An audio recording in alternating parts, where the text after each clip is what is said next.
கிறிஸ்துவுக்குள் அன்பான தேவ ஜனமே, உங்களையும் மீண்டுமாக இந்த தொலைக்காட்சியின் வழியாக சந்திப்பதிலே மிகுந்த மகிழ்ச்சி அடைகிறோம். கர்த்தர் தாமே உங்களையும் உங்கள் குடும்பங்களையும் ஆசீர்வதிப்பாராக. இந்த 2024 ஆண்டிலும் கர்த்தர் நமக்கு கொடுக்க இருக்கக்கூடிய ஆசீர்வாதமான வாக்குத்தத்தத்தின் வசனத்தை இன்று நாம் பார்க்க போகிறோம்.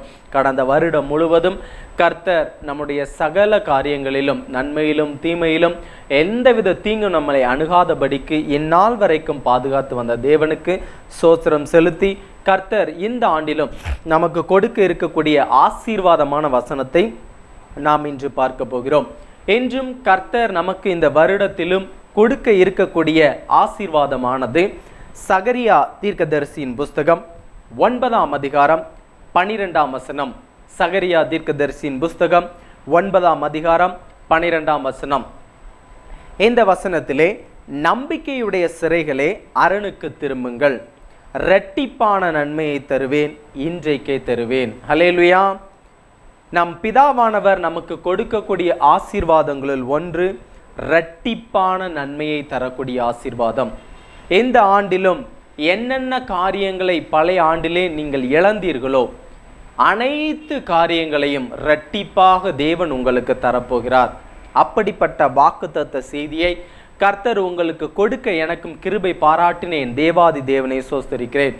வேதத்திலே இரட்டிப்பான நன்மையை பெற்ற அநேகர் இருந்தாலும் இயேசு கிறிஸ்துவானவர் இந்த பூமியிலே ஊழியம் செய்த போது அவர் சொன்ன ஒரு உவமையை குறித்து, அதில் ஒரு மனிதன் பெற்ற இரட்டிப்பான நன்மையை குறித்து நாம் இன்று சற்று வித்தியாசமாக சிந்திக்க போகிறோம். கர்த்தர் தாமே மறைபொருட்களை வெளிப்படுத்துவாராக. இந்த இரட்டிப்பான நன்மையை தருவேன், இன்றைக்கே தருவேன் என்று தேவனானவர் நமக்கு சொல்லி இருக்கக்கூடிய காரணம் என்னவென்றால், எப்பொழுது நம்முடைய சிறையிருப்புகள் மாற்றப்படுகிறதோ, எப்பொழுது ஆசீர்வாதமான நேரங்கள் நமக்கு வருகிறதோ, அப்பொழுதுதான் நாம் இரட்டிப்பான நன்மையை பெற்றுக்கொள்ள முடியும். இஸ்ரவேல் ஜனங்கள் எகிப்து தேசத்திலே அடிமைப்பட்டிருந்த காலங்களில் அவர் ஆபிரகாமுக்கு செய்த உடன்படிக்கையை நினைவு கூர்ந்து, உம்முடைய ஜனங்கள் எப்பொழுது சிறையிருப்பிலிருந்து திரும்புவார்கள் என்கின்ற நாளை நியமித்து கொடுத்தார். அந்த நாள் முடிந்த அன்றைய தினமே இஸ்ரவேல் ஜனங்கள் எகிப்திலிருந்து புறப்பட்டு வந்தார்கள். எப்பொழுது நம்முடைய சிறையிருப்புகள் மாற்றப்படுகிறதோ அப்பொழுது இரட்டிப்பான நன்மை நமக்கு கிடைக்கும். இன்றைக்கே தருவேன் என்று பிதாவானவர் நமக்கு சொல்கிறார். இன்று இந்த நிகழ்ச்சியை பார்த்து கொண்டிருக்கிற ஒவ்வொரு பிள்ளைகளுக்கும் கர்த்தர் இரட்டிப்பான நன்மையை கொடுக்க போகிறார். இந்த இரட்டிப்பான நன்மையை பெற்ற ஒரு மனிதனை குறித்து நமக்கு எல்லாருக்கும் நன்றாக தெரிந்த ஒரு பகுதியிலிருந்து நாம் இன்று பார்க்க போகிறோம். லூக்கா எழுதின சுவிசேஷம் 15ஆம் அதிகாரம் 11 முதல் 32 ஆகிய வசனங்களில் இயேசு கிறிஸ்துவானவர் இந்த பூமியிலே சொன்ன ஒரு உவமையை குறித்தும், அந்த ஓமையில் இருக்கக்கூடிய மறைபொருட்களை குறித்தும், அந்த ஓமையின் மூலமாக நாம் கற்றுக்கொண்டு இரட்டிப்பான நன்மை எப்படி பெற்றுக்கொள்ள வேண்டும் என்பதையும் பார்க்க போகிறோம். இந்த பகுதியானது உங்கள் அனைவருக்கும் நன்றாக தெரிந்த ஒரு பகுதி. எல்லோருமே சொல்வோம் கெட்ட குமாரன், கெட்ட குமாரனுடைய கதை என்று. வேதாகமத்தில் கெட்ட குமாரன் என்று குறிப்பிடப்படாமல் இளைய குமாரன், இளையவன் என்றுதான் குறிப்பிடப்பட்டிருக்கிறது. இந்த பகுதியிலும் இயேசு கிறிஸ்துவானவர் இந்த பகுதியில் ஒரு உவமையை சொல்லுகிறார். இந்த உவமையின் மூலமாக அவன் பெற்ற ஆசீர்வாதங்களை நாம் நிச்சயமாக இன்று பார்க்க போகிறோம். ஒரு மனிதனுக்கு 2 குமாரர்கள் இருந்தார்கள். இந்த பகுதி, இந்த கதையானது உங்களுக்கு நன்றாக தெரிந்திருக்கும். ஒரு மனிதனுக்கு 2 குமாரர்கள் இருந்தார்கள், மூத்தவன் இளையவன் என்று. மூத்தவன் எப்பொழுதும் தன் தகப்பனிடத்திலேயே இருப்பான், தகப்பனுடைய வேலைகளை செய்வான், தகப்பனுடைய வயல்களுக்கு செல்வான், தகப்பனுடைய வேலைகளின் பராமரிப்பு எல்லா காரியங்களிலும் தன் தகப்பனோடே இருந்தான். இந்த தகப்பனுக்கு ஒரு குணாதிசயம் இருந்தது, மூத்தவனுக்கு ஒரு குணாதிசயம் இருந்தது, இளையவனுக்கும் ஒரு குணாதிசயம் இருந்தது. இந்த பகுதியிலே இளையவனை பற்றி நம்ம எல்லாருக்கும் தெரியும், அவனை கெட்ட குமாரன் என்று சொல்வோம். ஆனால் அந்த மூத்தவனை குறித்து, மூத்தவன் பெற்ற ஆசீர்வாதத்தை குறித்து, மூத்த மகன் பெற்ற ஆசீர்வாதத்தை குறித்து வேதம் ஒரு மறைப்பொருளை வைத்திருக்கிறது. மூத்த மகனுக்கும் தகப்பனுக்கும் இடையே இருந்த உறவு, அந்த உறவு அவனுக்கு எப்படிப்பட்ட ஆசீர்வாதத்தை கொண்டு வந்தது, இரட்டிப்பான நன்மை அவன் எப்படி பெற்றுக்கொண்டான் என்பதை நாம் இன்று பார்க்க போகிறோம். இயேசு கிறிஸ்துவானவர் ஒரு ஓமையை சொல்லுகிறார். என்ன ஓமையை சொல்லுகிறார்? ஒரு மனிதனுக்கு 2 குமாரர்கள் இருந்தார்கள். ஒருவன் இளையவன், இன்னொருவன் மூத்தவன். மூத்தவன் என்ன செய்றான்? எப்பொழுதுமே தன் தகப்பனுடைய வேலைகளிலும் தகப்பனுடைய காரியங்களிலும் எப்பொழுதும் தன்னை ஈடுபடுத்தி கொண்டே இருந்தான். இளையவன் என்ன பண்றான், எனக்கு சொத்துல பங்கு தந்துருங்க, ஆஸ்தியில பாதி எனக்கு பங்கிட்டு கொடுத்துருங்க, என்னுடைய பங்கு எனக்கு கொடுத்துருங்க, நான் போயிடுறேன் அப்படின்னு சொல்லி அவன் சொல்லும்போது தகப்பன் எந்த ஒரு வார்த்தையும் பேசாமல் இளையவனுக்கு அவனுடைய பங்கை அப்படியே கொடுத்து விட்டான். நன்றாக கவனித்து கொள்ளுங்கள். தன்னுடைய மகன், தன்னுடைய பிள்ளை அவனுடைய பங்கை கேட்கிறான். என்னிடத்திலிருந்து பிரிந்து அவன் சென்று இன்னொரு ஆசீர்வாதத்திற்கு நேராக ஒரு மாயையான வாழ்க்கைக்குள்ளாதாக நாம் போக வேண்டும் என்று அவன் விரும்புகிறான் என்பதை உணர்ந்த தகப்பன் அவனை விட்டு விட்டான். ஆனால் இந்த தகப்பனுக்கு அப்படிப்பட்ட குணம் கிடையாது. ஏனென்று சொன்னால் கடைசியில் நம்ம பார்ப்போம், இந்த இளையவன் திரும்ப வந்ததுக்கு அப்புறம் மூத்தவன் வீட்டுக்குள்ள வரமாட்டேன்னு சொல்லுவான். அப்போ அவனை வருந்தி அழைத்தான் என்று வேதம் சொல்லுகிறது. இந்த தகப்பனுக்கு ஏதாவது ஒரு விஷயத்தில் நம்ம பிள்ளைங்க அடம் பிடிச்சாங்க அப்படின்னா அவங்கள என்ன செஞ்சிடக்கூடாது, விட்டுறக்கூடாது. அவங்கள கண்டிப்பாக நம்ம ஒரு உணர்த்தி செய்யணும். அவங்க செய்யக்கூடிய தப்பை நம்ம உணர்த்தணும் அப்படிங்கிற ஒரு குணாதிசயம் இருந்தது. ஆனால் இந்த இளைய குமாரன் விஷயத்தில் அவன் தன்னுடைய குணத்தை காட்டவில்லை. என் மகன் போய் பட்டுட்டு திரும்ப என்னிடத்தில் வருவான் என்பதை எதிர்பார்த்து கொண்டிருந்தான். இவன் என்ன பண்றான், போறான், ஆஸ்தி எல்லாவற்றையும் இழந்து விட்டான். வேதம் சொல்லுகிறது, அவன் இருந்து செலவழித்த பின்பு எப்பொழுது நம்மிடத்தில் ஆசீர்வாதம் இருக்கிறதோ நன்றாக உணர்ந்து கொள்ளுங்கள். தன் பிதாவினிடத்தில், தன்னுடைய அப்பாவினிடத்திலிருந்து பிரித்து எடுத்து செல்லப்பட்ட பங்கு எப்பொழுது அவனுக்கு செலவழிந்து முடித்ததோ, நன்றா பாருங்க, அவன் அந்தப்படி அவனுக்கு ஆஸ்தியை பங்கிட்டு கொடுத்தான். அடுத்த வசனம் பாருங்க, 13ஆம் வசனம். சில நாளைக்கு பின்பு இளைய மகன் எல்லாவற்றையும் சேர்த்து கொண்டு தூர தேசத்திற்கு புறப்பட்டு போய் அங்கே துன்மார்க்கமாய் ஜீவனம் பண்ணி. ஏன்னா இவங்க அப்பா கூட இருக்கும்போது இவனுடைய வாழ்க்கை பரிசுத்தமாக இருந்தது, எந்த விதமான தப்பும் செய்ய முடியல. ஆனால் எப்போ அவங்க அப்பா விட்டு துன்மார்க்கமாய் போனானோ, எப்பொழுது தூரமாய் போனானோ, தன் தகப்பனுடைய கட்டுப்பாட்டிற்குள் இருந்து விலகி சென்றானோ துன்மார்க்கமாய் போனான். எனக்கு அன்பான தேவஜனமே, எப்பொழுது நாம் பிதாவினிடத்திலும் இயேசு கிறிஸ்துவானவரிடத்திலும் பரிசுத்த ஆவியானவரிடத்திலும் ஒண்டி இருக்கிறோமோ அப்பொழுது நாம் பரிசுத்தமாயிருப்போம். எப்பொழுது அவர் நம்மை விட்டு விலகினாலும் சரி, நாம் அவரை விட்டு விலகினாலும் சரி, நம்முடைய வாழ்க்கை துன்மார்க்கமாய் போய்விடும். எங்கே பிதாவையும் நம்மையும் ஒப்பிட்டு பார்க்க முடியும்? இந்த தகப்பன் பிதாவாகவும் இந்த 2 குமாரர்கள் பிள்ளைகளாகவும் வைத்து பார்த்தால், ஒருவன் எப்போதுமே அப்பா கூட இருக்கான், ஆனால் அவன் துன்மார்க்கமாக போகலை. ஒருத்தன் அப்பா கூட பரிசுத்தமாக இருந்தான், ஆனால் வெளியில் போய் என்ன செஞ்சிட்டான், துன்மார்க்கமாய் போனான். அவனுடைய மனதிலே பாவம் வந்து விட்டது. பாருங்க, அடுத்த வசனம் பாருங்க. எல்லாவற்றையும் அவன் செலவழித்த பின்பு, நன்றாய் கவனித்துக் கொள்ளுங்க, அவனுடைய பணம் ஆஸ்தி எல்லாம் போனதுக்கு அப்புறம், பணம் இருக்கிற வரைக்கும் அவனுக்கு எதுவுமே தெரியல. பொருள் இருக்கிற வரைக்கும் அவனுக்கு என்ன செலவு பண்றோம், என்ன செய்யறோம், நம்ம எப்படி ஜீவனம் பண்ணுகிறோம் என்பது தெரியவே இல்லை. நம் அப்பாவினிடத்தில் இருக்கிற வரைக்கும் மட்டும்தான் நம்ம கட்டுக்கோப்பா சந்தோஷமா நிம்மதியா இருக்க முடியும். எப்பொழுது தேவனிடத்திலிருந்து விலகி செல்கிறோமோ நம்முடைய வாழ்க்கை காட்டாற்று வெள்ளம் போல அடித்து செல்லப்படும். நம்ம என்ன செய்யறோம், ஏது செய்யறோம் எதுவுமே தெரியாது. வேதம் நன்றாய் சொல்லுகிறது, எல்லாவற்றையும் அவன் செலவழித்த பின்பு, அவன் அழிச்சதுக்கு அப்புறம்தான் அந்த தேசத்திலே கொடிய பஞ்சம் உண்டாயிடுச்சு.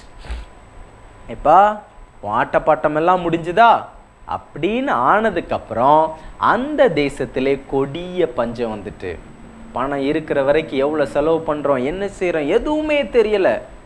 துன்மார்க்கமான வாழ்க்கைக்கு நேராகி சென்றான், கண்டபடி செலவழிச்சான், எல்லாத்தையும் முடிச்சிட்டான். இப்ப சாப்பிட்றது கூட வழி இல்லாமல் இருந்தது. அப்ப அவன் என்ன பண்றான், பன்றி மேய்க்கிறவன்கிட்ட போய் என்ன செஞ்சிட்டான், ஒட்டி கொண்டான். அவன்கிட்ட போய் என்ன செஞ்சான், ஐயா எனக்கு கொஞ்சம் இடம் கொடு, நான் இங்க இருந்துக்கிறேன் அப்படின்னு சொல்லி ஒட்டிக்கிட்டான். பசி தாங்க முடியல, கண் அடைக்குது. ஆனால் அவனுடைய ஆசை என்னவாக இருந்தது, அந்த பன்றிக்கு வைக்கக்கூடிய தவிட என்ன செஞ்சிடணும், நாம சாப்பிடணும்ட்டு ஆசையா இருந்தான். 16ஆம் வசனம் சொல்லுகிறது, அப்பொழுது பன்றிகள் தின்கின்ற தவிட்டினாலே தன் வயிற்றை நிரப்ப ஆசையாயிருந்தான், ஒருவனும் அதை அவனுக்கு கொடுக்கவில்லை. இவனுடைய மரியாதை சுத்தமா போச்சு. அதுக்கு முன்னாடி வாசி பாருங்க, அவர் அப்படின்னு இருந்த இடத்துல அவன் அப்படின்னு சொல்லி மாறி இருக்கும். எப்பொழுது நாம் பிதாவின் இடத்துல இருக்கிறோமோ, இயேசு கிறிஸ்துவின் இடத்துல இருக்கிறோமோ, அப்போ வரைக்கும் தான் நமக்கு மரியாதை. அவரை விட்டு போயிட்டோம் அப்படின்னா நமக்கு எந்த மரியாதையும் கிடையாது. அப்போதான் அவன் யோசிக்கிறான், புத்தி தெளிந்து, என் தகப்பன் வீட்டில் வேலை செய்கிறவங்க எல்லாரும் சந்தோஷமா இருக்காங்க, அவனுடைய பசி எதுவுமே இல்லை, நான் என் தகப்பனிடத்தில் போய் பரத்துக்கு விரோதமாகவும், முக்கியமான காரியம் இதுதான், தகப்பனே பரத்துக்கு விரோதமாகவும் உமக்கு விரோதமாகவும் பாவம் செய்தேன் என்று சொல்லுவேன் சொல்லி அதே மாதிரி சொன்னான். தேவனை முன்னிறுத்தினான். மறுபடியும் தேவனுக்குள் வந்தான், பிதாவின் இடத்தில் வந்தான். அப்படிப்பட்ட வந்தவனை திரும்ப மறுபடியும் என் பிள்ளை வருவான்னு சொல்லி தூரத்தில் ஓடி போய் அவனுடைய கைகளுக்கு மோதிரம் போட்டு, அவனுக்கு வஸ்திரம் போட்டு, காலணிகள் போட்டு எல்லாமே செஞ்சு முடிச்சதுக்கப்புறம் இப்போ தான் என்ன பண்ணுறான், பெரிய பையன் மூத்தவன் உள்ளே வரான். இதுதான் முக்கியமான ஆசீர்வாதம். மூத்தவன் உள்ள வருகிறான், என்ன நடக்குது அப்படின்னு சொல்லி வேலைக்காரனிடத்தில் கேட்கும்போது 27ஆம் வசனம் சொல்லுகிறது, அதற்கு அவன், யாரு, வேலைக்காரன், உம்முடைய சகோதரன் வந்தார். இதுக்கு முன்னாடி அவன் என்று குறிப்பிடப்பட்டது, இப்பொழுது மரியாதை என்ன வார்த்தை வருது, வந்தார். திரும்ப பிதாவினிடத்தில் நாம் வந்துட்டோம் அப்படின்னா நமக்கு கிடைக்கக்கூடிய எல்லா மரியாதையும் என்ன செஞ்சிரும், கிடைச்சிரும். அவர் மறுபடியும் சுகத்துடனே உம்முடைய தகப்பனிடத்தில் வந்து சேர்ந்தபடியால் அவருக்காக கொளுத்த கன்றை அடிப்பித்தார் என்றான். உடனே இந்த மூத்தவனுக்கு கோபம் வந்துட்டு, எனக்காக நீங்க ஒண்ணுமே செய்யலையே. தன் தகப்பனிடத்துல போய் கேட்கிறான், என் சிநேகிதருக்காக, எனக்காக நீங்க ஒண்ணுமே செய்யலையே, இப்படி தம்பிக்காக கொளுத்த கன்றை அடிக்கிறீங்களே அப்படின்னு அவங்க சொல்லும்போது அடுத்த வசனம் சொல்லுகிறது பாருங்க, உள்ளே போக மனதில்லாதிருந்தான், தகப்பனோ வெளியே வந்து அவனை வருந்தி அழைத்தான். உள்ள எப்படியாவது வாப்பா, உன் தம்பி கெட்டு போனான், திரும்ப உள்ள வந்துட்டான். இந்த தகப்பனுக்கு வருந்தி அழைக்கக்கூடிய குணாதிசயம் இருந்தது. ஆனால் இவன் கெட்டு போவதற்கு முன்பதாக அவனை வருந்தியும் சொல்லலை, எதுவுமே சொல்லலை, போயிட்டு திரும்ப வருவான் என்கின்ற நம்பிக்கை இருந்தது அந்த தகப்பனுக்கு. அதே போலதான் நம்முடைய பிதாவும், என்னுடைய பிள்ளை என்னை விட்டு போனான், திரும்ப மறுபடியும் வருவான் என்கின்ற நம்பிக்கையில் அவர் இருப்பார். நம்ம ஒருபோதும் போகக்கூடாது. இப்போ மூத்த குமாரன் பாருங்க, மூத்த குமார் அவன் தகப்பன் பிரதியுத்தரமாக, இதோ இத்தனை வருஷ காலமாய் நான் உமக்கு ஊழியம் செய்து ஒரு காலம் உடைய கற்பனைகளை மீறாதிருந்தும் என் சிநேகிதரோட நான் சந்தோஷமாய் இருக்கும்படி நீர் ஒரு காலம் எனக்கு ஒரு ஆட்டுக்குட்டியாவது கொடுக்கவில்லை. அவனுக்கு கொளுத்த கன்று அடிச்சிங்க, நான் உங்களுடைய கற்பனைகளை கை கொள்கிறேன், நீங்கள் சொல்கிற எல்லா வேலையும் செய்கிறேன், எப்போதும் உங்கள் கூட இருக்கேன், எனக்காக ஒரு சின்ன ஆட்டுக்குட்டியை கூட நீங்கள் தரலையப்பா அப்படின்னு சொல்லி கேட்கும்போது அவன் பெற்றுக்கொண்ட மிகப்பெரிய ஆசீர்வாதம் தான் 31ஆம் வசனத்தில் இருக்கு. அதுதான் அவன் பெற்றுக்கொண்ட ரெட்டிப்பான ஆசீர்வாதம். எனக்கு அன்பான தேவஜனமே, அவன் எந்த விதமான ஆசீர்வாதத்தை பெற்றுக்கொண்டான் தெரியுமா? அவன் எப்படிப்பட்ட சூழ்நிலையில் இருந்தான் தெரியுமா? 3 பேர் இங்கே இருக்காங்க, தகப்பன், இளையகுமாரன், மூத்த குமாரன். இளையகுமாரன் வெளியில் போனான், துன்மார்க்கமாய் ஜீவனம் பண்ணான், எல்லாத்தையும் அழிச்சான், திரும்ப வந்தான். ஆனால் இந்த மூத்த குமாரன் என்ன பண்ணுறான் பாருங்க, தன் தகப்பனோடு இருக்கான், எல்லா சூழ்நிலையும் தகப்பனோடு இருக்கான், எல்லா வேலையிலும் தகப்பனோடு இருக்கான். அதனால தான் அவன் பெற்றுக்கொண்ட ஆசீர்வாதம் 31ஆம் வசனத்தில் இருக்கிறது. அதற்கு தகப்பன், மகனே நீ எப்போதும் என்னோடு இருக்கிறாய். எப்பா, என் பிள்ளை மூத்தவன், எப்போதும் நீ என்னோடு இருக்க, எனக்குள்ளதெல்லாம் உன்னுடையதாக இருக்கிறது. ஹல்லேலூயா. என்ன சொல்கிறாரு பாருங்க, எனக்குடையது எல்லாமே. நம்ம சொத்தில் 3 பங்கு இருக்குமா? இளையவனுக்கு ஒரு பங்கு, உனக்கு ஒரு பங்கு, எனக்கு ஒரு பங்கு. இளையவன் போய் அழிச்சிட்டு வந்துட்டான், மூத்தவன் ஏன் கூட இருக்க, ஆனால் என்னுடைய பங்கு, என்னுடைய ஆசீர்வாதம், என்னுடைய பலன், என்னுடைய சகல விதமான சுகந்தர காரியங்கள் எல்லாமே உனக்கு தான்ப்பா அப்படின்னு அவர் சொல்லும்போது இதில் இருக்கக்கூடிய மறைபொருள் என்ன பாருங்க, கர்த்தர் அவனுக்கு ரெட்டிப்பான ஆசீர்வாதத்தை கொடுத்தார். எப்பொழுது? அவன் சகல காலங்களிலும் தன் பிதாவோடும் தன்னுடைய தகப்பனோடும் இருந்தான். இந்த மூத்த குமாரன் என்ன செய்யறான், இளையகுமாரன் போயிட்டான், அழிச்சிட்டான், எல்லாம் முடிஞ்சிட்டு. ஆனால் இந்த மூத்த குமாரன் தன் தகப்பனோடு ஒட்டி கொண்டிருந்ததினால், தகப்பனோடு எப்போதும் சேர்ந்து இருந்ததினால் அவனுக்கு கிடைச்ச ஆசீர்வாதம் என்ன ஆசீர்வாதம் பாருங்க, எனக்குள்ளதெல்லாம் உன்னுடையதாக இருக்கிறது. எப்ப என்னுடைய பங்கு, என்னுடைய ஆசீர்வாதம், என்னுடைய சொத்து, என்னுடைய ஆஸ்தி எல்லாமே உனக்கு தான் அப்படின்னு என்ன அர்த்தம்? இளையகுமாரனுக்கு ஒண்ணுமே இல்லை. வீட்டில் ஒரு ஆளா மட்டும்தான் என்ன செய்யணும்? இருக்கணும். இதுதான் ரெட்டிப்பான ஆசீர்வாதம். இப்படிப்பட்ட ஆசீர்வாதம் நமக்கு வேணும் அப்படின்னா நம் பிதாவை விட்டு நாம் விலகி செல்லக்கூடாது. அவருடைய கற்பனைகளை விட்டு நாம் விலகி செல்லக்கூடாது. அவருடைய எண்ணங்கள், அவருடைய கிரியைகள், அவருடைய கிருபை, அவருடைய இரக்கங்கள் ஒருபோதும் நம்மை விட்டு நீங்க கூடும்படி நாம் செய்யக்கூடாது. எப்போதும் அவரோடு இருக்கணும். சவுலையும் தாவீதையும் பாருங்க, சவுல் செஞ்சதை விட தாவீது அதிகமான பாவங்களை செஞ்சான். ஆனா செஞ்சுட்டு எல்லா நேரத்திலும் தன் பிதாவினிடத்தில், தன் தகப்பனிடத்தில், தன் ராஜாவினிடத்தில், தன் பிதாவினிடத்துல போய் விழுந்து விழுந்து விழுந்து விழுந்து, கர்த்தாவே என்னை ரட்சியும், கர்த்தாவே உம்முடைய கிருபை என்னோடு இருப்பதாக, கர்த்தாவே எனக்கு தூரமாகாதையும், கர்த்தாவே உம்முடைய முகத்தை எனக்கு மறையாதையும் அப்படின்னு சொல்லி எல்லா சூழ்நிலையிலையும் போய் தேவனிடத்துல போய் விழுந்தான். இன்றைக்கு நீங்களும் நானும் இந்த ரெட்டிப்பான ஆசீர்வாதத்தை இந்த வருஷத்துல நம்ம பெற்றுக்கொள்ளணும் அப்படின்னா நம் தகப்பனாகிய பிதாவை விட்டு, இயேசு கிறிஸ்துவை விட்டு ஒருபோதும் விலகி செல்லக்கூடாது. ஒருபோதும் விலகி செல்லக்கூடாது. துன்பமானாலும் சரி, நஷ்டமானாலும் சரி, கஷ்டமானாலும் சரி, என் பிதா என்னோடு இருக்கிறார், என் தேவன் என்னோடு இருக்கிறார், அவருக்கு முன் நான் சாட்சியாக இருப்பேன் என்று நாம் இருக்கும்போது நிச்சயமாக ரெட்டிப்பான ஆசீர்வாதத்தை பெற்றுக்கொள்ள முடியும். எனக்கு அன்பான தேவ ஜனமே, இந்த ரெட்டிப்பான ஆசீர்வாதத்தை நீங்களும் நானும் பெற்றுக்கொள்ள என்ன செய்ய வேண்டும்? இந்த மூத்த குமாரன் செய்த காரியத்தை பாருங்க. எப்போதும் அவங்க அப்பா கூட இருந்தான். அவர் செய்த எல்லா வேலைகளையும் செஞ்சான். அவர் சொன்ன காரியங்கள் எல்லாவற்றையும் செஞ்சான். ரெட்டிப்பான ஆசீர்வாதத்தை பெற்றுக்கொண்டான். அதே போல நாமும் எப்பொழுது பிதாவினிடத்தில் ஒன்றாக இருக்கிறோமோ ஆசீர்வாதத்தை பெற்றுக்கொள்வோம். சகரியாவில் சொல்லப்பட்டது போல ரெட்டிப்பான நன்மையை தரக்கூடிய தேவன், ரெட்டிப்பான நன்மை இன்றைக்கே உங்களுக்காக தரக்கூடிய தேவன் நிச்சயம் உங்களுக்காக ரெட்டிப்பான நன்மையை தருவார். ஜெபம் செய்வோமா? எங்களை அதிகமாய் நேசிக்கிற எங்கள் தகப்பனை உம்மை துதிக்கிறோம், ஸ்தோத்திரிக்கிறோம் அப்பா. இந்த புதிய வருடத்திலும் எங்களுக்கும் ஒரு ஆசீர்வாதமான வார்த்தையை கொடுத்த தயவுக்கு நமக்கு நன்றி செலுத்துகிறோம் அப்பா. ரெட்டிப்பான நன்மையை தருவேன், இன்றைக்கே தருவேன் என்று சொன்னீரப்பா. ரெட்டிப்பான நன்மை உம்முடைய பிள்ளைகளுக்கு நீர் கொடுக்க வேண்டுமாறு ஜெபிக்கிறோம் அப்பா. உம்முடைய ஆணி பாய்ந்த கரத்தின் மூலம், உம்முடைய ஆசீர்வாதத்தினால் உம்முடைய பிள்ளைகளை நீர் நிரப்பி அருளும் ஆண்டவரே. ஆண்டவரே, இந்த ஓமையில் சொல்லப்பட்டது போல அந்த மூத்த குமாரன் எப்பொழுதும் தன் தகப்பனோடு இருந்தான். தகப்பனுடைய கற்பனைகளை கை கொண்டான், தகப்பனுடைய வார்த்தைகளின்படி செய்தான். தகப்பனோடு இருந்து அவனுடைய ஆசீர்வாதத்தையும் அவனுக்கு பின் வரக்கூடிய ஆசீர்வாதத்தையும் அவன் பெற்றுக்கொண்டு ரெட்டிப்பான சந்தோஷத்தினால் இருந்தான் அப்பா.